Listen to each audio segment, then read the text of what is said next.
সমস্যা কি তোমার? ইডিয়েট কোথাকার। আমার গায়ে হাত তোলা? দাঁড়া, তোকে এই বাড়িতে থাকাচ্ছি। বাবা, সূর্য আজ কোন দিকে উঠেছে? নাও তো, অনেক কষ্ট করে বানিয়েছি। আমাকে চল মারা, দেখ কেমন লাগে। আমি কি জিনিস? ঠিক আছে, তোমাদের যেহেতু আমাকে নিয়ে এতই সমস্যা, আমি এবার থেকে চলে যাচ্ছি। কি রে, তুই ব্যাগ হাতে করে কোথায় যাচ্ছিস? আমি চলে যাচ্ছি। আমার জন্য তোদের সমস্যা হোক তা আমি চাই না, তাই আমি চলে যাচ্ছি। না, তোকে যেতে হবে না, চল আমার সাথে। নিশ্চয় তোরা কিছু করেছিস, নাহলে এভাবে হঠাৎ করে চলে যেতে যাবে কেন?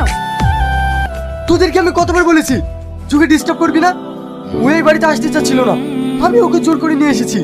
এই বাড়িতে ও কত থাকলে ওর মনটা ভালো হয়ে যাবে। আর তোরা যে লাগিয়েছিস